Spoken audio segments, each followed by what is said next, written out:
যেমন আমাদের নবীকে তিনি মক্কা থেকে জেরুজালেম হয়ে সপ্তম আকাশ পর্যন্ত নিয়ে গেছেন। সূরা বানু ইসরাঈলের মধ্যে আল্লাহ বলছেন লিনুরিয়াহু মিন আয়াতিনা। কেন এই কাজ করেছি জানো? আমি তাকে আমার অদৃশ্য জগতের কিছু দেখাতে চাই, নিদর্শন দেখাতে চাই। জান্নাতের কথা আজীবন শুনলো, এখন সচক্ষে দেখাবো। এই যে মোহাম্মদ, এই যে জান্নাত। আজীবন শুনেছে জাহান্নাম, এবার সচক্ষে দেখাবো। সব 7 আসমানের কথা শুনেছে, এবার সচক্ষে দেখবে 7 আসমান কী জিনিস। তাহলে এগুলো গায়েবের জগৎ। মেরাজের সফরে আল্লাহর নবী এগুলো সচক্ষে দেখেছেন। তাহলে মুহাম্মদ সাল্লাল্লাহু আলাইহি ওয়াসাল্লামের ইমানের লেভেল আমার এবং আপনার ইমানের লেভেল এক হবে না। ঠিক তেমনি ঈসা আলাইহিস সালাতু ওয়াস সালামের জন্য আর এক গায়েব উন্মোচন করা আছে। আপনারা কোনোদিন মৃত মানুষকে জীবিত হতে দেখেছেন? মৃত মানুষকে জীবিত হতে দেখেননি, এটা কিন্তু গায়েব। এটার উপরই পরকালের বিশ্বাস টিকে আছে। কিয়ামত মানেই মরা মানুষ আবার জীবিত হবে, এটাই কিয়ামত। ওই বিশ্বাসের উপরেই কিয়ামত এবং পরকাল, জান্নাত জাহান্নাম দাঁড়িয়ে আছে, যে মরা মানুষ আবার জীবিত হবে। তো কেমনে মরা মানুষ আবার জীবিত হবে? তো ঈসা আলাইহিস সালাম সকাল সন্ধ্যা মরা মানুষ জীবিত করতেন। তাহলে এটা একটা গায়েব, যা ঈসা আলাইহিস সালামের জন্য মুজিজা। তো এই গায়েবের উপর ইয়াকিন তৈরি হলে ঈমান সর্বোচ্চ স্তরে পৌঁছে যায়। এখন মুসা আলাইহিস সালাতু ওয়াস সালামকে আল্লাহ বললেন, মুসা তোমার হাতে কি? তো আমার হাতে লাঠি। লাঠি ছাড়ো, সাপ হয়ে গেল। তো মুসা আলাইহিস সালাতু ওয়াস সালামকে আল্লাহ বললেন না যে আমি আজকে আসমান থেকে স্পেশাল গিফট নিয়ে এসেছি, জান্নাতের একটা স্পেশাল লাঠি নিয়ে এসেছি, এটা ছাড়লে সাপ হবে। জান্নাত আর আসমান থেকে আনা স্পেশাল লাঠি সাপ হতেই পারে, কিন্তু মুসা আলাইহিস সালাম এই লাঠি নিজেই 5-10 বছর থেকে ব্যবহার করতেছে, নিজে গাছ থেকে কেটে নিয়ে এসেছে। সেই লাঠি কেমনে সাপ হয়? এটা কোনো স্পেশাল লাঠি না, এটা স্বাভাবিক। তো মুসা আলাইহিস সালামের হাতে যে লাঠি থাকতো, আল্লাহ সেই লাঠিকে সাপে পরিণত করতে পারত। এটা আলাদা কোনো স্পেশাল লাঠি না। তো মুসা আলাইহিস সালাতু ওয়াস সালামের লাঠির সাপ হওয়া দেখে জাদুকরেরা কেন সিজদা করলো? জাদুকরদের দড়ি এবং লাঠিও সাপ হয়েছিল। আমরা যেমন আজকে 3D অ্যানিমেশনের মাধ্যমে বিশেষ চশমা দিয়ে বড় স্ক্রিনে যদি কোনো পার্কে অথবা কোনো থিয়েটারে গিয়ে বসি, তাহলে দেখবেন যে ওই স্ক্রিনের মধ্যে থেকে সাপ বের হয়ে আপনাকে ছবল দিচ্ছে, ফটোগ্রাফির কারণে, সিনেমাটোগ্রাফির কারণে এবং 3D অ্যানিমেশনের কারণে। কিন্তু আসলে চশমা খুললে দেখা যাবে এখানে কোনো বাস্তবে সাপ নাই, কিন্তু চশমা দেওয়ার পর মনে হচ্ছে সত্যি সাপ বের হয়ে আমাকে ছবল দিচ্ছে।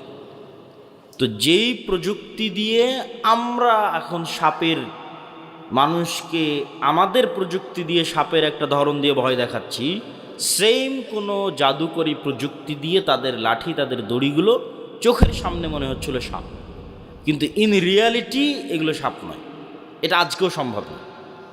কিন্তু মুসা আলাইহিস সালাতু ওয়াস সালামের লাঠি একদম আপনাদের বিলে, পুকুরে, নদীতে যে সাপ আছে ওই জ্যান্ত আস্ত সাপ হয়ে গেছে, যেটা আল্লাহর সৃষ্টি, বাস্তব সাপ। এটা আজকেও আধুনিক বিশ্বে সম্ভব নয় যে আমি এই গ্লাসকে বলে দিলাম যে এটা সাপ হয়ে গেল। এইটাকে আমি 3D অ্যানিমেশন করে, ডিজাইন করে আমি মোবাইলে, কম্পিউটারে দেখাইতে পারি যে এটা আমি গ্লাস থেকে সাপ বানাই দিলাম জাদুর মধ্যে। এমনভাবে সিস্টেম হয়ে গেল যে গ্লাস ভেঙে সাপ হয়ে গেল, কিন্তু ইন রিয়েল লাইফ এটা সাপ হবে না, বাস্তবে সম্ভব না। তো মুসা আলাইহিস সালাতু ওয়াস সালামের লাঠি বাস্তব সাপ হয়ে যাচ্ছে। এটাই মুসা আলাইহিস সালামের চিন্তা, চেতনা এবং গায়েবের উপর ইয়াকিন সব পরিবর্তন করে দিয়েছে। যে আমি যেই ফেরাউনের ভয়ে পালিয়ে এসেছি, যে ফেরাউন পৃথিবীর সবচেয়ে শক্তিশালী, তো ওই ফেরাউনের তুলনা আল্লাহ সুবহানাহু ওয়া তাআলার সাথে কেমন? উনি এই গায়েবের উপর ইয়াকিনের মাধ্যমে আল্লাহর শক্তি জানতেছে। আল্লাহর শক্তির সাথে ফেরাউনের শক্তির তুলনা, লা হাওলা ওয়ালা কুওয়াতা ইল্লা বিল্লাহ। আল্লাহর শক্তির সাথে ফেরাউনের শক্তির তুলনা হচ্ছে যে আল্লাহ বেশি শক্তিশালী, ফেরাউন কম শক্তিশালী না। আল্লাহ অনেক শক্তিশালী, ফেরাউন তার তুলনায় দুর্বল। জি না, আল্লাহ শক্তির সাথে ফেরাউনের শক্তির তুলনা হচ্ছে যে ফেরাউনের শক্তি আল্লাহর শক্তির সামনে জিরো। বলেন আল্লাহু আকবার। দুর্বল নাই, কম শক্তিশালী নাই। দুর্বল, কম শক্তিশালী বললে ইমানই থাকবে না। আল্লাহর শক্তির সামনে ফেরাউনের শক্তি জিরো। এটাই লা হাওলা ওয়ালা কুওয়াতা ইল্লা বিল্লাহর অর্থ। এইটাই মুসা আলাইহিস সালামের কালবের মধ্যে ঢুকে গেছে। এটাই ঈমান বিল গায়বি ইয়াকিন। এখন যেই মুসা ফেরাউনের ভয়ে পালিয়ে গেছে, 10 বছর থেকে মানুষের বাড়িতে কাজ করে খাচ্ছে, এই মুসা আলাইহিস সালাম শুধু ঘুরে দাঁড়াবে না। এই মুসা আলাইহিস সালাম এই এক ইয়াকিনের ওপর বিজয় পর্যন্ত নিয়ে চলে আসবে। বলেন আল্লাহু আকবার। এই ঈমান বিল গায়বে ইয়াকিন মুসলমানদের নাই। মুসলমানদের ঈমান বিল গায়বে ইয়াকিন নাই দেখে এরা মন্দির পাহারা দিয়ে ক্ষমতায় যেতে চায়। ঈমান বিল গায়বে ইয়াকিন নাই দেখেই তারা শুধু দুনিয়ার কলা কৌশল এবং রাস্তার উপর ভরসা করতে চায়। কিন্তু আমাদের পরের পয়েন্টে আমরা দেখব যে ইসলাম এবং মুসলমানদের বিজয় দুনিয়ার রাস্তায় হয় না। আল্লাহর সাহায্য ছাড়া ইসলাম এবং মুসলমানদের বিজয় অতীতে হয়নি, ভবিষ্যতে হবে না, এখনও হয় না। এটার উপর ফুল স্টপ। কেউ যদি চায় যে আমি ইসলাম এবং মুসলমানদের বিজয় আমার দরকার, গোলামি থেকে মুক্তি আমার দরকার, তাকে সবার আগে আল্লাহর সাহায্য নিশ্চিত করতে হবে। আল্লাহর সাহায্য নিশ্চিত, বিজয় নিশ্চিত। আপনি পারমাণবিক বমের মালিক হয়ে গেছেন, সাহায্য আল্লাহর নাই, জিততে পারবেন না, জয় হবে না। আপনি খুব দুর্বল অবস্থায় আছেন, কিন্তু আল্লাহর সাহায্য আছে, জিততে পারবেন। এই লজিকের পিছনে দলিল দেই আমাদের নবী মুহাম্মদ সাল্লাল্লাহু আলাইহি ওয়াসাল্লাম দিয়ে শুরু করি। বদর, উহুদ, খন্দক, কোনো যুদ্ধে মুহাম্মদ সাল্লাল্লাহু আলাইহি ওয়াসাল্লামের পক্ষে সম্ভব নয় যে তিনি জিতবেন। বদরে মুহাম্মদ সাল্লাল্লাহু আলাইহি ওয়াসাল্লাম 300, আবু জেহেল 1000। উহুদে মুহাম্মদ সাল্লাল্লাহু আলাইহি ওয়াসাল্লাম 700, আবু জেহেল 2000। খন্দকে মুহাম্মদ সাল্লাল্লাহু আলাইহি ওয়াসাল্লাম 500-700, আবু সুফিয়ান 10,000। উহুদে আবু সুফিয়ান 2000, খন্দকে 10,000। বদরে আর উহুদে আবু জাহাল আর আবু সুফিয়ান নিয়ে এসেছে শুধু মক্কার মানুষকে, আর খন্দকে আবু সুফিয়ান নিয়ে এসেছে পুরো সৌদি আরবের সকল গোত্র, সকল উপগোত্র। তাহলে 500-700 মানুষ 10,000 মানুষের মোকাবেলা করতে পারে না। বদর এবং উহুদ এই দুটো যুদ্ধে কোনো মতে যদি জয়ের বা মোটামুটি লেভেলের যদি যুদ্ধের সম্ভাবনাও থাকে, খন্দকে এটা চুল পরিমাণও নাই, সরিষা সম পরিমাণও নাই। কেননা খন্দকে যেমন মোনাফেকেরা আছে, ঠিক তেমন 3টে ইহুদি গোত্র, বানু কোরাইজা, বানু কায়নুকা, বানু নাজির, এরাও ভিতর থেকে বাইরের মক্কার কোরাইশ আরবদের সাথে আতাত করেছে যে আজকে তো পুরো আরব একত্রিত হয়েছে মোহাম্মদের বিরুদ্ধে, আমরাও তোমাদের সাথে আছি, ভিতর থেকে আমরা মোহাম্মদ ইসলামকে সহযোগিতা করব না। তাহলে মোনাফেক বাদ, ইহুদি বাদ, শুধু মোহাম্মদ সাল্লাল্লাহু আলাইহি সাল্লামের খাস নিজস্ব আপন 500-700 মানুষ ছাড়া নাই। আল্লাহর নবীর জীবনীর 23 বছরের সবচেয়ে করুণ সময়ের একটা খন্দকের 1 মাস। মুহাম্মদ সাল্লাল্লাহু আলাইহি ওয়াসাল্লামের লাইফের সবচেয়ে অসহায় নিরীহ সময়ের একটা খন্দকের 1 মাস। তো খন্দকের যুদ্ধে বিজয় কেন সম্ভব হলো? একমাত্র আল্লাহর সাহায্য। আল্লাহ সুবহানাহু ওয়া তাআলা যদি সহযোগিতা না করতো খন্দকে বিজয় হতো না। বদরেও আল্লাহর সাহায্য, উহুদেও আল্লাহর সাহায্য, কিন্তু খন্দকে আরও বেশি। আল্লাহর সাহায্য ছাড়া দুনিয়ার শক্তিতে বিজয় হয় না। তার আর একটা প্রমাণ হচ্ছে হুনাইনের যুদ্ধ। হুনাইনের যুদ্ধটা হয়েছে মক্কা বিজয়ের পর। তো মক্কা বিজয় করে মুসলমানেরা এমনি কনফিডেন্স লেভেল হাই যে আমরা মক্কা বিজয় করে ফেলেছি। কত দুর্বল ছিলাম সেই বদর, উহুদ, খন্দকে, আর আজকে মক্কা আমাদের বিজয় হয়ে গেছে, মক্কার কাফের মুশরিক সব মুসলমান হয়ে গেছে। তো এমনিতেই মক্কা বিজয় করে কনফিডেন্স হাই আছে। তার উপর আবার মক্কা বিজয় করার কারণে আশেপাশের বিভিন্ন গোত্র উপগোত্র মুসলমান হওয়ার কারণে 12,000 মুজাহিদ একত্রিত হয়েছে হুনাইনের যুদ্ধে আল্লাহর নবীর পিছনে, 12,000 সাহাবী। তাহলে কোথায় উনি 300-700 নিয়ে যুদ্ধ করতো আর কোথায় আজকে 12,000? তো 12,000 সাহাবী দেখে সাহাবীরাই মনে করে নিয়েছে যে আজকে আমরা এমনি জিতে গেছি। মক্কা তো বিজয় করেছি, আজ হুনাইনও বিজয়। যুদ্ধের আধা ঘন্টার মধ্যে সব সাহাবী পালিয়ে যাচ্ছে। হুনাইনের যুদ্ধ একমাত্র যুদ্ধ আল্লাহর নবীর জীবদ্দশায়, যেটাতে আল্লাহর নবী দুনিয়ার দিক থেকে পাওয়ারফুল ছিলেন। তাহলে নবীর জীবদ্দশায় দুনিয়ার দিক থেকে পাওয়ারফুল থাকার পরেও যুদ্ধে পরাজয় হচ্ছে, আল্লাহর নবীর সামনে দিয়ে তার সাহাবীরা পালিয়ে যাচ্ছে। তাহলে সামারি কি? সামারি হচ্ছে নবী মুহাম্মদ সাল্লাল্লাহু আলাইহি ওয়াসাল্লামও বিজয়ের জন্য কার সাহায্যের মুখাপেক্ষী? জোরে বলেন, কার সাহায্যের মুখাপেক্ষী? আল্লাহর সাহায্যের মুখাপেক্ষী। আল্লাহর সাহায্য যতক্ষণ নিশ্চিত না হয়েছে বিজয় সম্ভব নয়। অতীতেও কোনো দিন হয়নি, ভবিষ্যতেও কোনো দিন হবে না। আর এরকম ঘটনা আপনি পৃথিবীর ইতিহাসে খুব কম দেখাতে পারবেন যেখানে মুসলমানেরা শক্তিশালী অবস্থায় বিজয়ী হয়েছে। প্রত্যেকটা বিজয়ের ক্ষেত্রে দেখবেন মুসলমান এবং ইসলাম দুর্বল, বিপরীত পার্টি শক্তিশালী। যেমন ইউশা বিন নুন যখন আমালেকা গোত্রকে পরাজিত করে জেরুজালেমে, তখন আমালেকা গোত্রের কথা কোরআনে বলা আছে, ইন্না ফিহা কওমান জাব্বারিন লান নাদখুলা ফিহা হাত্তা ইয়াখরুজু মিনহা। জেরুজালেমে 30 তলা 40 তলা দেহের সমান অধিকারী, বিশাল দেহের অধিকারী জাব্বারিন কওম, আমালেকা গোত্র বসবাস করে, আমরা এদের সাথে যুদ্ধ করে টিকতে পারবো না। তো সেই যুদ্ধেও ইউশা বিন নুন বিজয়ী হয়েছে আল্লাহর সাহায্যে। দাউদ আলাইহিস সালাতু ওয়াস সালাম যখন তালুতের সাথে জালুতের বিরুদ্ধে যুদ্ধ করতে গেলেন, তখন পরীক্ষা ছিল নদীর পানি কেউ পান করতে পারবে না। মাত্র 300 মানুষ নদীর পানি পান না করে পার হলো। তো এই 300 মানুষ লক্ষ মানুষের সামনে দাঁড়িয়ে আছে। কোরআনের আয়াতে আল্লাহ বলছেন, লা তাকাতা লানা আল-ইয়াউমা বিজালুতা ওয়া জুনুদি। আরে আজকে এই 300 মানুষ লক্ষ মানুষের সামনে কি করবে? আমাদের তো কোনো শক্তিই নাই, কোনো ক্ষমতাই নাই, যুদ্ধ কেমনে হবে? আরেক দল বলল, কাম্মিং ফিআতিন কালিলাতিন গালাবাত ফিআতান কাসীরাতান বিইজনিল্লাহ। কোরআনের আয়াত যে আরে কত দুর্বল জাতিকে কত শক্তিশালী জাতির উপর বিজয় দিয়েছে আল্লাহ তার সাহায্যে। বলেন আল্লাহু আকবার। তাহলে মুসলমান এবং ইসলাম দুর্বল অবস্থায় বিজয়ী হতে পারে আল্লাহর সাহায্যে, শক্তিশালী অবস্থায়ও বিজয় হবে না যদি কার সাহায্য না থাকে? আল্লাহর সাহায্য না থাকে। এখন আল্লাহর সাহায্য কিভাবে আসবে? পয়েন্ট নাম্বার 3, আল্লাহর সাহায্য পৃথিবীতে আসে সৎ আমলের মাধ্যমে। সৎ আমলগুলোর মধ্যে মোস্ট পাওয়ারফুল 2টা আমল যা পৃথিবীতে আল্লাহর সাহায্য নিয়ে আসতে পারে আসমান থেকে, একটা রাতের সালাত, একটা সকাল সন্ধ্যের জিকির। যেগুলো ফরজ আমল এগুলো তো বাধ্যতামূলক, করতেই হবে। এগুলো না হলে আপনার সুইচই অন হবে না, অ্যাকসেপ্টই হবে না, ফোন ওপেনই হবে না, পাসওয়ার্ড মিলবে না, ফেস ভেরিফিকেশন নাই, ফিঙ্গারপ্রিন্ট নাই, মোবাইল কিভাবে খুলে? তো ফরজ তো লাগবেই। ফরজের উপরেও 2টা স্পেশাল ইবাদত, একটা রাতের সালাত, একটা সকাল সন্ধ্যার জিকির। বদরের যুদ্ধের আগের রাতে মুহাম্মদ সাল্লাল্লাহু আলাইহি ওয়াসাল্লাম এত লম্বা সালাত আদায় করছেন এবং বদরের যুদ্ধের দিন এত লম্বা দোয়া করছেন যে আবু বকর রাদিয়াল্লাহু তাআলা আনহু পর্যন্ত ক্লান্ত হয়ে গেছে। যে আপনি একজন নবী হয়ে এত আল্লাহ সুবহানাহু ওয়া তাআলার কাছে দোয়া করা লাগে, এত কান্নাকাটি করা লাগে? একবার বললেই তো হয়, আল্লাহ সুবহানাহু ওয়া তাআলা আপনার কথা শুনবে তো।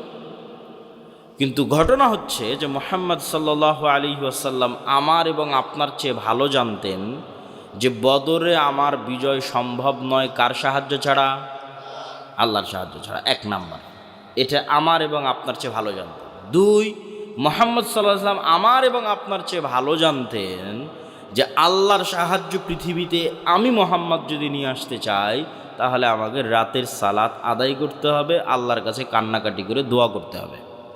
তাহলে সামারি কি, রেজাল্ট কি, যেটা আপনি আজকে শিক্ষা নিয়ে যাবেন? যে পৃথিবীর সর্বশ্রেষ্ঠ নবী মুহাম্মদ সাল্লাল্লাহু আলাইহি ওয়াসাল্লাম আল্লাহর সাহায্য ছাড়া জিততে পারে না। 1 নাম্বার, পৃথিবীর সর্বশ্রেষ্ঠ নবী মুহাম্মদ সাল্লাল্লাহু আলাইহি ওয়াসাল্লাম আল্লাহর সাহায্যের জন্য রাতের সালাতের মুখাপেক্ষী। আর আমার আপনার মতো গুনাহগার মানুষ 5 ওয়াক্ত সালাত আদায় না করেই খালি তাকবীর দিয়ে, মিছিল করে আর ভোট দিয়ে ইসলামকে বিজয় করে ফেলবে। তাহলে হয় আমরা ভুল বুঝেছি, আর নাহলে কোরআন এবং হাদিস ভুল, মুহাম্মদ সাল্লাল্লাহু আলাইহি ওয়াসাল্লাম ভুল বুঝেছে। তাহলে আপনাকে এবার এটার সাথে মিলাতে হবে। বিজয় সম্ভব নয় কার সাহায্য ছাড়া? আল্লাহর সাহায্য ছাড়া। আল্লাহর সাহায্য ফরজ ইবাদত না করে, 5 ওয়াক্ত সালাত আদায় না করে, সুদ ঘুষ হারাম ইত্যাদি গুনাহ থেকে বিরত না থেকে, রাতের সালাত আদায় না করে আল্লাহর সাহায্য আসবে? আসবে না। এটা ফাংশন। ঠিক যেভাবে আপনি এই যে মোবাইল দিচ্ছেন, এই যে ফিঙ্গারপ্রিন্ট মিলে যাচ্ছে, ফেস ভেরিফিকেশন হচ্ছে, প্রত্যেকটা আমলের একটা পিকচার, একটা চিত্র, একটা ফরম্যাট লাউহে মাহফুজ আছে, লাউহে মাহফুজে প্রত্যেকটা আমলে। এই আমলগুলো যখন নূর তৈরি করে উপরের দিকে উঠে যেতে থাকে, লাউহে মাহফুজের যে চিত্র, সেই চিত্রের সাথে মিলে যেতে থাকে, ওই টাইমিংয়ের সাথে মিলে যেতে থাকে। এই জন্য প্রতিটা আমল টাইমিংয়ের সাথে কানেক্টেড। প্রত্যেকটা আমল ওই নির্ধারিত টাইমে, ওই নির্ধারিত চিত্র যখন রিপোর্ট হবে তখন অটোমেটিক সাহায্যের দরজা খুলে যাবে। এটা পাসওয়ার্ড। ওই সিস্টেমে যেভাবে মুহাম্মদ সাল্লাল্লাহু আলাইহি ওয়াসাল্লাম দাঁড়িয়েছে, ওই চিত্র, ওই মুখ দিয়ে আওয়াজ, ঠিক যেন একটা জাদুকরি দরজার সামনে আপনি দাঁড়িয়ে আছেন। এই জাদুকরি দরজা এখন এইভাবে খুলবে, এইভাবে পাসওয়ার্ড লোকেট করা আছে। আপনি এইভাবে দাঁড়িয়ে, এইভাবে রুকুতে গেলেন, মুখে আওয়াজ উচ্চারণ হচ্ছে, টাইমের সাথে মিলতেছে, কাজের সাথে মিলতেছে, এখন দরজা ওপেন হয়ে যাবে। ওর যে সালাতের সাথে নাই, ওর কোনো খাওয়া দাওয়া, নাম গন্ধ কিছুই আল্লাহর কাছে নাই, শেষ। ও এখন জান্নাতে গেল কি জাহান্নামে গেল নিচ্ছে, ও জান্নাতে গেল কি জাহান্নামে গেল সেটা দেখে আল্লাহ সুবহানাহু ওয়া তাআলার কোনো কাজ নাই। আল্লাহ সুবহানাহু ওয়া তাআলা এটা পরোয়া করে না। তাহলে যে এই রিলেটেডের মধ্যে নাই, ওর সাথে আল্লাহ সুবহানাহু ওয়া তাআলা নাই। সম্মানিত উপস্থিতি, পয়েন্ট নাম্বার 4, আমরা কিন্তু 3টে পয়েন্ট অলরেডি শেষ করে ফেলেছি। ঈমান বিল গায়বে ইয়াকিন, আল্লাহর সাহায্য ছাড়া ইসলামের বিজয় হয় না। আল্লাহর সাহায্য পৃথিবীতে আনতে পারে সৎ আমল, তার মধ্যে সবচেয়ে পাওয়ারফুল দুটো আমল কি কি? রাতের সালাত এবং আর একটা কি? সকাল সন্ধ্যার জিকির। সকাল সন্ধ্যার জিকির কেন পাওয়ারফুল? সকাল সন্ধ্যার জিকির এই জন্য পাওয়ারফুল, পৃথিবীর এমন কোনো অসম্ভব কাজ নাই যা জিকির দিয়ে সম্ভব নয়। পৃথিবীর এমন কোনো অসম্ভব নয় যা জিকির দিয়ে সম্ভব নয়। মুসা আলাইহিস সালাতু ওয়াস সালামকে আল্লাহ যখন ফেরাউনের কাছে পাঠালেন, এটাই পৃথিবীর ইতিহাসের সবচেয়ে বড় আশ্চর্য যে মুসা আলাইহিস সালাম ফেরাউনের কাছে যাবে আবার জিতবে। তো আল্লাহ সুবহানাহু ওয়া তাআলা মুসা আলাইহিস সালামকে বলছে, ওয়ালা তানিয়া ফি যিকরি। মুসা, তোমাকে তো অনেক কিছু দিলাম, লাঠি দিলাম, মুখের কথা ঠিক করে দিলাম, তোমার সাথে তোমার ভাইকে দিলাম, ঠিক আছে, হাতের মোজেজা দিলাম, তবে একটা কথা মনে রাখিও, সব সময় আমার জিকির করতে হবে। যদি আমার জিকির না করো, মোবাইলে চার্জ না থাকলে মোবাইল অন হবে? আমার জিকির ভুলে গেছো, লাঠি ছেড়ে দিয়েছো, কাজ হয়নি। কথা মানে বুঝতে পারেননি আমার, যে আমার কথা ভুলে গেছো দিয়ে লাঠি ছেড়ে দিয়েছো, যে লাঠি আর সাপ হয় না। লাঠি সমুদ্রে মারতেছো আর রাস্তা তৈরি হয় না। ওয়ালা তানিয়া ফি যিকরি, কাজ করবে সব কিছু, সব টেকনোলজি কাজ করবে, শর্ত হচ্ছে আমাকে সবসময় স্মরণে রাখতে হবে। তাহলে মুসা আলাইহিস সালাতু ওয়াস সালাম সব অসম্ভবকে সম্ভব করে ফেলেছে কার জিকিরের মাধ্যমে? আল্লাহ সুবহানাহু ওয়া তাআলার জিকিরের মাধ্যমে। জাকারিয়া আলাইহিস সালাতু ওয়াস সালাম আল্লাহ সুবহানাহু ওয়া তাআলাকে বললেন, মারিয়ামকে দেখে, আল্লাহ হুনালিকা দাআ জাকারিয়া রাব্বাহ, যে আল্লাহ আমার সন্তান দরকার, ছেলে সন্তান। আল্লাহ সুবহানাহু ওয়া তাআলা সাথে সাথেই ফেরেশতাদের মাধ্যমে তাকে জানিয়ে দিলেন যে সন্তান হবে। সাথে সাথে জানিয়ে দেওয়ার পরেও জাকারিয়া আলাইহিস সালাতু ওয়াস সালাম নিজেরই বিশ্বাস হচ্ছে না যে আমার সন্তান। কেন? ওনার চুল পেকে গেছে, দাড়ি পেকে গেছে, স্ত্রী বন্ধা, তো কেমনে ওনার সন্তান হবে? উনি আল্লাহকে জিজ্ঞেস করছে, আল্লাহ আমার সন্তান হবে এই কথা তো আপনি বললেন, আমার অন্তরের প্রশান্তির জন্য একটু আলামত বলেন, কি আলামতে আমি বুঝবো যে আমার সন্তান হবে? আল্লাহ বললেন, তোমার আলামতই হচ্ছে তুমি সকাল সন্ধ্যার জিকির করবা। বলেন আল্লাহু আকবার। কোরআন পরিপূর্ণ হয়ে আছে সকাল সন্ধ্যার জিকিরের কথা দিয়ে। বিল গুদুওয়ি ওয়াল আসাল, বিল আশিয়্যি ওয়াল ইবকার, বুকরাতাও ওয়া আসীলা, ক্বাবলা তুলুইশ শামসি ক্বাবলাল গুরুব, এগুলো কোরআনের আয়াত। বিভিন্ন জায়গায় জায়গায় আল্লাহ বলতে থেকেছে, মানুষ তোমরা সকালে এবং সন্ধ্যায় আল্লাহর জিকির করো। টাইমের খুব গুরুত্ব আছে ইসলামে। ওই নির্ধারিত টাইমের মধ্যেই ওই কাজটা যেতে হবে।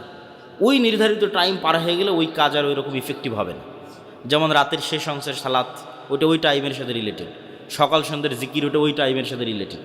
যেই টাইমে যে সালাদ দেওয়া আছে, যে অক্তের সালাদ দেওয়া আছে, যখন সাহরি করতে বলা হয়েছে, যখন ইফতারি করতে বলা হয়েছে, এগুলোর জন্য সব সময় নির্ধারিত, সময় কানেক্টেড। তো সকাল সন্ধ্যার জিকির, সন্ধ্যা মানে মাগরিবের আগে, আসরের পর থেকে না সূর্য ডুবার পূর্ব পর্যন্ত, মাগরিবের পরে নয়, আসরের পর থেকে সূর্য ডুবার পূর্ব পর্যন্ত। আর সকাল মানে ফজরের পর থেকে সূর্য ওঠার পূর্ব পর্যন্ত, এই সময় জিকির। জিকির এই জন্য পাওয়ারফুল, আপনাকে বুঝতে হবে যে সাউন্ড সবচেয়ে পাওয়ারফুল। আজকের আধুনিক বিশ্ব টিকে আছে আলোর ওয়েভ। এই যে ক্যামেরা, মোবাইল, লাইভ, কম্পিউটার, সব অল এভরিথিং, এগুলো টিকে আছে আলোর ওয়েভের ওপর। এইটা একটা টেকনোলজি। আর এর চাইতেও পাওয়ারফুল টেকনোলজি হচ্ছে সাউন্ড, আওয়াজ। আল্লাহ সুবহানাহু ওয়া তাআলা আসমান এবং জমিন সৃষ্টি করেছেন আওয়াজ, কুন ফায়াকুন দিয়ে। আল্লাহ সুবহানাহু ওয়া তাআলা আসমান এবং জমিন ধ্বংস করবেন, এইটার সিস্টেমও তৈরি করেছেন আওয়াজ দিয়ে। ইসরাফিল বাঁশিতে ফুঁ দিবে, সে আওয়াজ আসমান এবং জমিনে ছড়িয়ে পড়বে, ওই আওয়াজে কিয়ামত সংঘটিত হবে। আওয়াজে দেখা যাচ্ছে আসমানকে এমনভাবে ডেভেলপ করা আছে যে ওই ইসরাফিলের আওয়াজ শোনা মাত্রই বুঝে যাবে, ফেটে চৌচির হয়ে যাবে।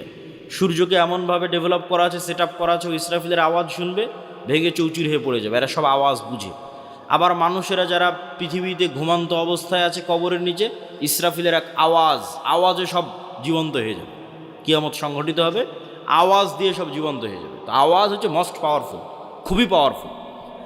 এবং আমরা আমাদের আশেপাশে যা দেখছি সবাই আওয়াজ করতেছে, শুনতে পারতেছি না, কিন্তু সবগুলোর আওয়াজ আছে। এটা গায়েব। এই গায়েবের নিউজ আল্লাহ দিয়েছে। আর গায়েবের উপর ইয়াকিন না থাকলে আপনার বিজয়ের প্রথম ধাপই কিন্তু মিস করেছেন, যেটা প্রথম শর্ত দেওয়া আছে, যে গায়েবে ইয়াকিন। তাহলে এটা গায়েব, যে আশেপাশের সব কিছু আওয়াজ করতেছে। আল্লাহ কি বলছে? ইসাব্বিহু লিল্লাহি মা ফিস সামাওয়াতি ওয়া মা ফিল আরজ। আসমান জমিন এবং তার মধ্যে যা কিছু আছে তার সব কিছু সবসময় আমার তাসবিহ পাঠ করতেছে। বলেন আল্লাহু আকবার। তাহলে এই মাইকও তাসবিহ পাঠ করতেছে মানে আওয়াজ হচ্ছে, এই কাঠও তাসবিহ পাঠ করতেছে মানে আওয়াজ হচ্ছে, এই জামাও তাসবিহ পাঠ করতেছে মানে আওয়াজ হচ্ছে, এই পুরো প্যান্ডেল তাসবিহ পাঠ করতেছে মানে আওয়াজ হচ্ছে। এই আওয়াজ শোনার সক্ষমতা আমার নাই। যেমন এদিক দিয়ে একটা পিঁপড়া হেঁটে চলে যাচ্ছে, ওই পিঁপড়ার যাওয়ার আওয়াজ আমি শুনতে পাই না, পিঁপড়া কী বলছে তাও শুনতে পায় না। কিন্তু এই সাউন্ড টেকনোলজির কিছু জ্ঞান আল্লাহ সুলাইমানকে দিয়েছিলেন। ওমা উতিতু মিনাল ইলমি ইল্লা কালিলা। ওই পিঁপড়া কী বলছে সুলাইমান আলাইহিস সালাম বুঝতো, ওই পাখি কী বলছে সুলাইমান আলাইহিস সালাম বুঝতো, সুলাইমান আলাইহিস সালাম কী বলছে ওইটা আবার ওই পাখি পিঁপড়া বুঝতো। ঠিক আছে, তাহলে আমাদের আশেপাশের অল এভরিথিং সব কিছু সবসময় আল্লাহর তাসবিহ পাঠ করতেছে সবসময়। তাহলে আপনিও যখন সকাল সন্ধ্যায় জিকির করবেন, তাসবিহ করবেন, এগুলো কিন্তু এরাও শুনতে পায়। এই জন্য এটা সবচেয়ে পাওয়ারফুল যে আপনি তাসবিহ পড়তেছেন, এই তাসবিহ আপনার আশেপাশের সব শুনতে পায়। রাসূল সাল্লাল্লাহু আলাইহি ওয়াসাল্লাম বলছে, যতদূর পর্যন্ত মুয়াজ্জিনের মাইকের আওয়াজ আজান যাবে, মুখের আওয়াজ যাবে, ততদূর পর্যন্ত জীব জন্তু, জড়বস্তু, জড় পদার্থ, কীট পতঙ্গ, পঙ্গপাল যা আছে এর প্রত্যেকটাই ওই আওয়াজ বুঝে এবং কিয়ামতের মাঠে সাক্ষী দেবে। আল্লাহু আকবার। তাহলে আমি আপনি তাসবিহ, এই গায়েবের উপর যখন আপনার ইয়াকিন হবে, এটা গায়েবের নিউজ, গায়েবের সংবাদ আল্লাহ কোরআনে দিয়েছে, আমি অনুবাদ করতেছি। এই গায়েবের উপর যখন আপনার ইয়াকিন হবে, তার সাথে সাথে যখন এবার আপনি সকাল সন্ধ্যার তাসবিহ পাঠ করবেন, তখন আপনি এমনি বুঝতে পারবেন কেন সকাল সন্ধ্যার তাসবিহ গুরুত্বপূর্ণ, কেন সকাল সন্ধ্যার তাসবিহ পাওয়ারফুল, কেন যে কোনো কিছুতে উঠার সময়ের যে জিকির ওইটা কেন পাওয়ারফুল। যে সুবহানাল্লাযী সাখখারা লানা হাযা ওয়া মা কুন্না লাহু মুকরিনিন ওয়া ইন্না ইলা রাব্বিনা লামুনকালিবুন। উঠলাম বিমানে, বলছি পবিত্রতা সেই সত্তার যিনি বিমানকে আমার অধীনস্থ করেছে। বিমান কেমনে আমার অধীনস্থ হলো? মানুষ বানালো বিমান, যন্ত্র তৈরি করলো মানুষ, বিমান তৈরি করলো মানুষ, চালাচ্ছে পাইলট, আর দোয়া করতেছি যে যেই সত্তা এই বিমানকে আমার অধীনস্থ করেছে। কেননা ওই বিমানে যে তেল ব্যবহার হচ্ছে, ওই তেল কারো বাপের ক্ষমতা নেই তৈরি করবে। ওই তেল আল্লাহ দিয়েছে, মানুষ নিয়ে যে বিমানে লাগিয়েছে। তাহলে ওই তেল কার তাসবিহ পাঠ করতেছে? আল্লাহর তাসবিহ পাঠ করতেছে। ওই পুরো বিমানের বডিতে যা ইউজ হয়েছে, আর একটাও মানুষের 14 গোষ্ঠীর ক্ষমতা নেই, কোনো বিজ্ঞানীর ক্ষমতা নেই যে শূন্য থেকে বানায়, যে আমি এখন হাওয়া, এই হাওয়া থেকে এখন বানালাম এটা। জি না, আল্লাহ দিয়ে রেখেছে, ওইটার থেকে ওকে বানাতে হবে। ওই স্টিলের বডি, ওই কাঠের ফ্রেম আল্লাহর দেওয়া জিনিস। তাহলে ওই কাঠ যখন গাছের সাথে ছিল, ও আল্লাহর তাসবিহ পাঠ করেছে। এখন কাটা অবস্থায় বিমানে আছে, তো তাসবিহ পাঠ করবে না? ওই যে সিটের উপর বসে আছেন, ওই সিটের ফোম তুলা অবস্থায় শিমুল গাছে ছিল, তখন আল্লাহর তাসবিহ পাঠ করেছে। এখন ওটা বানিয়ে আপনি ফোম বানিয়েছেন, তো আল্লাহর তাসবিহ পাঠ করবে না? ওই পুরো বডিতে যা ইউজ হয়েছে প্রত্যেকটা আল্লাহর দেওয়া, কোথাও না কোথাও থেকে মানুষ নিয়ে এসে ওখানে লাগিয়েছে। তাহলে পুরো বিমানের পুরো বডিটা, তেল থেকে শুরু করে অল এভরিথিং কার নিয়ন্ত্রণে? আল্লাহর নিয়ন্ত্রণে। এবং ওরাও আল্লাহ সুবহানাহু ওয়া তাআলা তাসবিহ পাঠ করছে। শুধু এটাই নয়, এই যে আমরা যে ভূমণ্ডল দেখতেছি, আমাদের যে উপরের যে আকাশ দেখতেছি, এই আকাশের সিস্টেমের মধ্যে, সেটআপের মধ্যে আল্লাহ যদি চুল পরিমাণ কম বেশি করতেন, তাহলে পাখি উড়ে হারিয়ে যেত অথবা উঠতেই পারত না। তো পাখি যে উড়ে ভারসাম্য রক্ষা করতে পারতেছে, এটা কোরআনে আল্লাহ চ্যালেঞ্জ করেছে যে পাখি উড়ে যে হারিয়ে যায় না, আবার ফিরে আসে অথবা উঠতে পারে। এই সামান্য কম বেশি করলে দুটো জিনিস ঘটতো, উড়ে হারিয়ে যেতে হতো অথবা উঠতেই পারতো না। তাহলে উঠতেও পারবে, ফিরেও আসতে পারবে। আবহাওয়ার মধ্যে এই ভারসাম্যকে রক্ষা করেছে। তাহলে এই বিমান উড়ে হারিয়ে যাচ্ছে না, এই বিমান উড়ে আবার ফেরত আসতেছে, আবহাওয়ার মধ্যে এই ভারসাম্যকে রক্ষা করেছে আল্লাহ সুবহানাহু ওয়া তাআলা রক্ষা। তাহলে এখানে বিজ্ঞানীদের কিছুই নাই, সব কিছুই আগে থেকে ছিল, মানুষ চিন্তা করে নতুন করে জাস্ট একটা আরেকটার সাথে জোড়া তালি দিয়ে বানিয়েছে। পাখি আগে থেকেই উঠতো, মানুষ কেমনে উঠবে মানুষ জানতো না। সম্মানিত উপস্থিতি, তাহলে আমরা কি বলতে যাচ্ছি? জিকির কেন পাওয়ারফুল, আওয়াজ কেন পাওয়ারফুল, এইটা আপনাকে বোঝানোর জন্য বিভিন্ন আঙ্গিকে চেষ্টা করলাম। তাহলে আল্লাহর আসমান থেকে আসমানি সহযোগিতা পৃথিবীতে নেমে আসার দুইটা মোস্ট পাওয়ারফুল টেকনোলজির, একটা হচ্ছে রাতের সালাত, একটা হচ্ছে সকাল সন্ধ্যার জিকির। এই জন্য যুদ্ধের মাঠেও সালাত আদায় করতে হয়। যুদ্ধের মাঠে সালাতুল খৌফ, যুদ্ধের মাঠের সময় অনেক সংক্ষিপ্ত, চোখের পলকে সময় পার হয়ে যাচ্ছে। আমি মনে করছি 40 মিনিট কথা বলতে, 40 মিনিট হয়েই গেছে, কথাই শুরু করিনি 40 মিনিট হয়ে গেছে। আচ্ছা, আমি যা আলোচনা করতেছি সবগুলো আলোচনায় আল্লাহর পথে যাত্রা এই বইয়ের মধ্যে আছে। যে বইটা নতুন এসেছে, এই বইটা ঈমান বিল গায়বে ইয়াকিন তৈরি করার জন্যই লেখা। অদৃশ্য জগতের উপরে বিস্তর আলোচনা আছে। ওকে ওকে ঠিক আছে। ফেরেশতা, শয়তান, রূহ, নাফস, ঠিক আছে, পরকাল, এগুলো সবগুলোর উপর বিস্তর আলোচনা আছে আল্লাহর পথে যাত্রা বই। এই বইটা আপনাদের প্রত্যেকটা মসজিদে, স্কুল, কলেজ, ইউনিভার্সিটিতে সপ্তাহে একদিন হলেও 1-2 পৃষ্ঠা পাঠচক্র হিসেবে রাখতে হবে। মুসলমানেরা যদি তাদের নব উত্থান চায়, নতুন উত্থান চায়, তাহলে মুসলমানদের উত্থানের জন্যই এই বই লেখা। এই বইয়ের পরে আর একটা বই আসবে, আর একটা বই আসতেছে, যে আপনি পূর্ণাঙ্গ বিপ্লব পৃথিবীতে কিভাবে করবেন, মুসলমানেরা কেমনে পূর্ণাঙ্গ রূপে গোলামি থেকে স্বাধীনতার পথে কিভাবে যাত্রা করবে। এর সেকেন্ড বই আসতেছে, কিন্তু প্রথম বই জরুরি। কেন প্রথম বইটা হচ্ছে ইমান বিল গায়বে ইয়াকিন, আল্লাহর সাহায্য নিশ্চিত করা। আল্লাহর সাহায্য নিশ্চিত না হলে কোনো কিছুর কোনো কাজ নাই, পারমাণবিক বম হাতে থাকলেও কোনো কাজ নাই। তাহলে আগে এটা নিশ্চিত করতে হবে যে আমি পূর্ণাঙ্গ ইমান বিল গায়বে ইয়াকিন রাখতেছি এবং আল্লাহর সাহায্য পাওয়ার সকল রাস্তা আমি অবলম্বন করতেছি। দুটো পয়েন্ট বলে বক্তব্য শেষ করব। তার আগে আপনাদের কাছে বৈঠকি দানের জন্য যেতে পারে, কথাই শেষ, আমার বক্তব্য শেষ। আচ্ছা আচ্ছা, সমস্যা নেই। আমি আপনাদের কাছে বৈঠকি দানের জন্য 2 মিনিট কথা বলবো, এর মধ্যে আপনাদের প্রধান অতিথি 2 মিনিট কথা বলবে, তারপরে আমি উপসংহার টানবো। বৈঠকি দানের ক্ষেত্রে দুটো কথা। একটা কথা হচ্ছে যে দান কেন কার্যকরী, দান কেন ইফেক্টিভ, দান কেন আপনাকে হেল্প করতে পারে। এই জন্য যে আমরা আমাদের ইবাদতের শতভাগ নিশ্চয়তা দিতে পারবো না, আবার আমরা গুনাহ থেকে মুক্তির শতভাগ নিশ্চয়তা দিতে পারবো না। কেউ এখানে দাঁড়িয়ে বলবে যে আমি জীবনে 1 ওয়াক্ত সালাত কাজা করিনি, খুব কঠিন। আবার কেউ বলবে যে না আমি 1 ওয়াক্ত কাজা করিনি, আবার প্রত্যেক ওয়াক্তে শুরু থেকে শেষ পর্যন্ত আল্লাহর কথাই স্মরণে রেখেছি, এটাও কঠিন। আবার কেউ বলবে আমি নিষ্পাপ, এটাও কঠিন। তাহলে এই জিনিসগুলোর ব্যাকআপ ছাড়া আপনি জান্নাতে যাওয়ার দাবি করতে পারবেন না। আপনার ইবাদতের কমতিরও ব্যাকআপ লাগবে, আপনার গুনাহের যে আছে সেটারও কাফফারা লাগবে, ঠিক আছে। আবার মানুষ যে পাওনাদার হবে সে পাওনাদারেরও আপনার ব্যাকআপ লাগবে। তো এই সবগুলোর ব্যাকআপ কিয়ামতের মাঠে টাকা দিয়ে দেওয়া সম্ভব। দুনিয়াতে যেমন বিপদে পড়লে ক্লিনিকে উকিল, আদালত, মামলা, মোকদ্দমা টাকা দিয়ে অ্যারেঞ্জ করেন, যেমন এই যে ওসমান হাদি ছেলেটা 50 লক্ষ টাকা দিয়ে সিঙ্গাপুর নিয়ে গেল, তাহলে দুনিয়াতে টাকার দরকার হচ্ছে বিপদে পড়লে।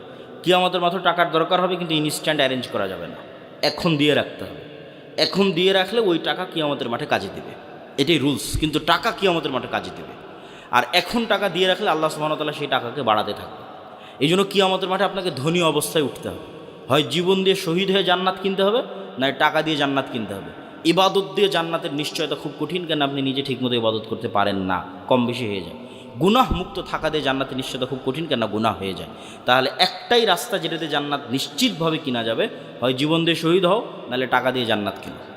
তা আপনাদের মধ্যে যারা যাবে তাদের আপনার সহযোগিতা করার জন্য দত্ত আহ্বান জানাচ্ছি, এবং আপনাদের প্রধান অতিথি সাহেবকে কিছু বলার জন্য দত্ত আহ্বান জানাচ্ছি।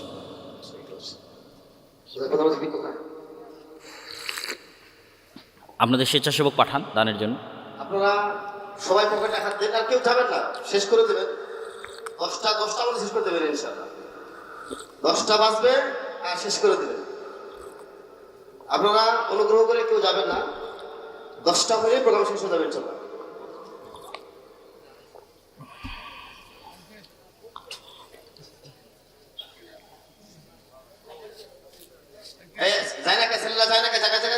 চট নিয়ে যান, নিয়ে চাদর নিয়ে যান, রুমাল ধরেন। 10টায় বক্তব্য ছেড়ে দেবেন ইনশাআল্লাহ। 10টা না,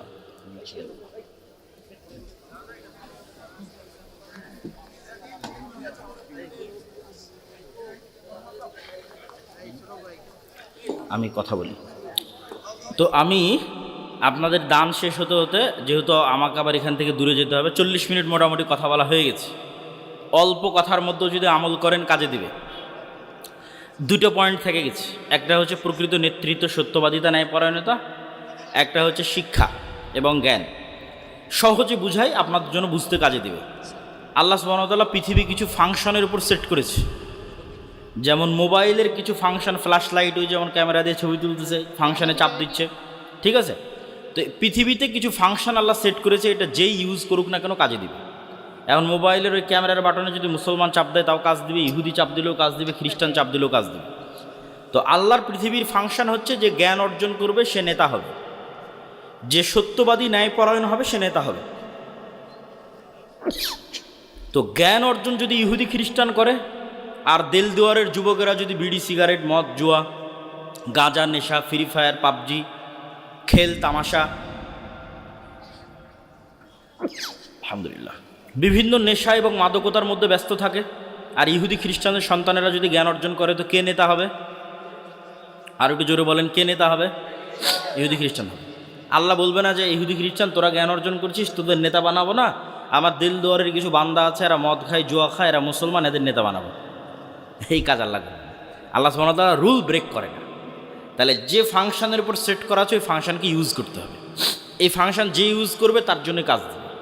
তাহলে আপনি জ্ঞান অর্জন না করলে নেতা হতে পারবেন না, কথা শেষ। আল্লাহ নিজে জ্ঞানী, আদম আলাইহিসসালাম জ্ঞানী, তলুতকে নেতা বানানো হয়েছে জ্ঞানের কারণে, এবং পুরো কোরআন জ্ঞান দিয়ে পরিপূর্ণ, মুহাম্মদ সাল্লাল্লাহু আলাইহি ওয়াসাল্লাম জ্ঞানী। আমরা যদি জ্ঞান অর্জন করি নেতা হতে পারবো, নাহলে গোলামি থাকবে। পয়েন্ট নাম্বার 2, সত্যবাদিতা, ন্যায়পরায়ণতা, এটাতে নেতা হয়। গণতন্ত্রের কালচার এমন, এখানে 2 নাম্বারই লিয়াজু, লবিং, ধোকাবাজি, এই রাস্তাগুলো দিয়ে মানুষ নেতা হয়। তো এই 2 নাম্বারই লিয়াজু, লবিং, এগুলোর মাধ্যমে যে নেতা হয় এরা মূলত গোলাম। আল্লাহর ক্রাইটেরিয়া এরা কি? গোলাম। আর ওই যে ওসমান হাদির মতো ছেলে যারা কোনো দলের লিয়াজু, কোনো টাকা পয়সার লেনদেন, কোনো কিছুর সাথে না থেকে একদম স্ট্রেট ফরওয়ার্ড, যেটা সত্য, যেটা ন্যায় সেটাই বলবে, এইগুলো হচ্ছে আসল নেতা। কিন্তু এই নেতাগুলোকে গণতন্ত্রের সিস্টেমে উঠে আসতে দিবে না। এভাবে গণতন্ত্রকে সেট আপ করা যায়, উঠে আসলে গুলি করে উড়িয়ে দিবে। তাহলে গণতন্ত্র হচ্ছে গোলাম তৈরির কারখানা। মানে এখানে যদি এমপিও হয়, প্রাইম মিনিস্টারও হয়, তাহলে সে গোলাম। কেন? 2 নম্বর রাস্তা অবলম্বন করেছে। 2 নম্বর রাস্তা অবলম্বন করলে নেতা হওয়া সম্ভব নয়। ওকে ভারত কিনে নেবে টাকা দিয়ে, আমেরিকা কিনে নেবে টাকা দিয়ে। তাহলে সত্যবাদী, ন্যায়পরায়ণ সবাইকে নিজ নিজ জায়গায় হতে হবে। আপনি কেমনে মাপবেন আপনি ন্যায়পরায়ণ কিনা, সত্যবাদী কিনা?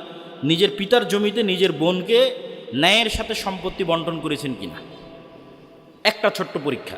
যদি দিয়ে থাকেন তাহলে নেতৃত্বের গুণ আছে, যদি না দিয়ে থাকেন তাহলে গোলামির গুণ আছে। তাহলে নেতা হতে হলে নিজ নিজ জায়গায়। মসজিদ মাদ্রাসা তো সালাত সিয়াম আছে, নাই কি? সত্যবাদিতা, ন্যায়পরায়ণতা নাই। আলেম ওলামাদের মধ্যেও সালাত সিয়াম হজ জাকাত আছে, নাই কি? সত্যবাদিতা, ন্যায়পরায়ণতা নাই। এই বেসিক ক্রাইটেরিয়া লিডারশিপের, এটা আমাদের কোথাও মুসলমানদের মধ্যে নাই। কেননা ব্রিটিশ উপনিবেশের দীর্ঘ গোলামির কারণে আমরা এটা হারিয়ে ফেলেছি। গোলামি মে বাদাল জাতি হে কওম কা জমির, আল্লামা ইকবাল বলেছে। গোলামির মাধ্যমে স্বভাব চরিত্র পরিবর্তন হয়ে যায়। তাহলে লম্বা গোলামিতে আমাদের স্বভাব চরিত্র পরিবর্তন হয়ে গেছে। তো সম্মানিত উপস্থিতি, পুরো বক্তব্যের সামারি করে দিই। আজকেই মুসলমানেরা গোলাম থেকে স্বাধীন হয়ে যাবে।